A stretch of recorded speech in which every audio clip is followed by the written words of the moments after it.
kuwa serious na makini kuhusu siku zetu zijazo, tutaendelea na huu mzunguko wa kuharibu maisha yetu tukidanganyana hapa na mambo ya vyama.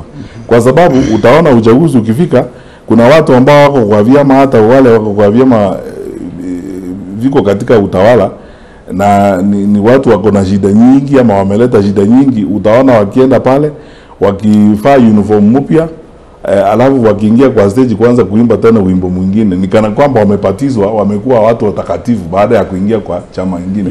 Kuna wanasiasa katika nchi ambao wamevuka vyama mara 5 ama mara 6, kila uchaguzi wanaenda chama kingine, kila uchaguzi wanaenda chama kingine.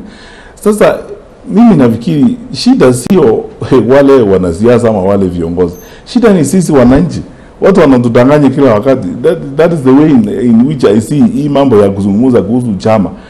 Kila siku mtu anakuuliza utaenda chama gani and so on.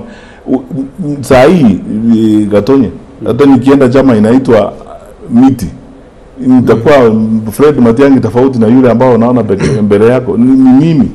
Nikienda niingie chama inaitwa sijui Ndizi, bado mashimara zangu zile tutakupanga ni hizo.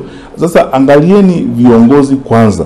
Na nataka pia pigeni msasa viongozi, na tuangalie sasa hawa wanatuelekeza wapi na tunaenda namna gani. Ndiposa nasema tunazungumza wakati huu, na sitaki kukata kauli kwa sababu nimejiingiza kwa mazungumzo na wenzangu katika aliyekuwa naibu wa rais Rigathi Gachagua. Alisema utakuwa na nafasi bora zaidi ya mazungumzo ukiwa na chama yako.